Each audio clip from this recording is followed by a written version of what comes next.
Once we've built all of our effects and recorded them into cues or submasters or wherever they're going to be playing back from, we have multiple ways to edit them. Let's take a look at the different ways that we can edit effects. All right, so I'm going to take my magic blades, I'm going to turn them on. I'm going to take all of my pixels and set them to 50%, and I'm going to run my below the line sine wave on it, which is one of the effects that we built in a previous lesson. I'm going to then record that as a cue. So I'm going to record this as cue 102/1. And now it is playing back out of a cue here. I have multiple places that I can edit this effect at this stage. The first place I can edit it is at the effect level.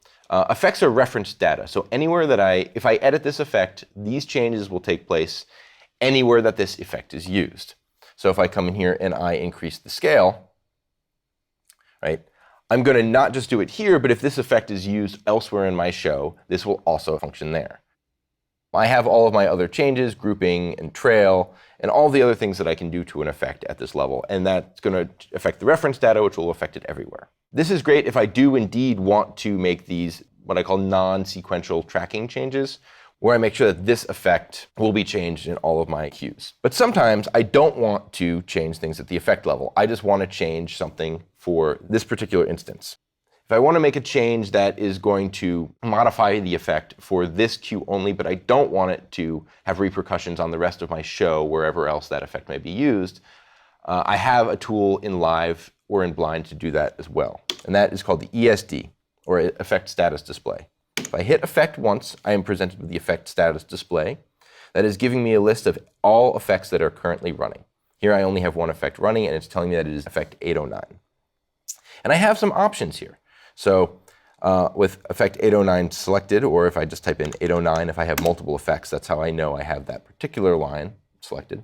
I have changes I can make to rate, to size, so I can come in here and I can just dial up my size, and you're going to see it's going to get more dramatic. So that's the equivalent of me basically increasing my scale. Size and rate, by the way, they're percentages of whatever is recorded in the effect.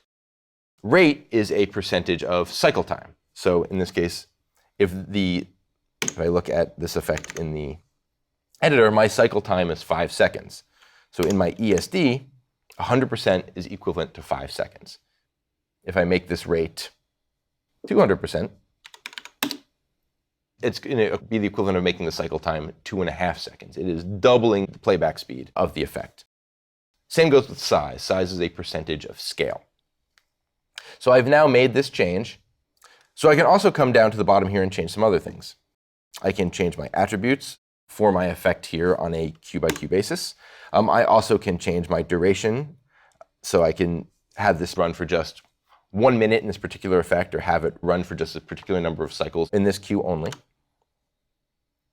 Or I can change my grouping and change my spread. So if I wanted to make this, say, more of a marquee effect for this particular cue, I can come in here and I can change my grouping to 3. But I haven't done that at the effect level, which would affect all of the cues in my show. I've just done it in this cue. Now, we can see that this information is red. So I have red in my rate, red in my size, and red in my grouping. If I record that into my cue, or if I update this cue, and I open my ESD again, we can see that's turned blue and actually been recorded at the cue level here.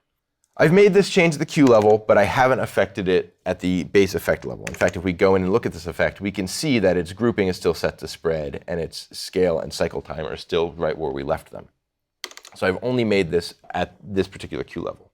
One other function of the ESD is that because the changes are saved at the cue level, we can actually use it to ramp an effect from one cue to the next.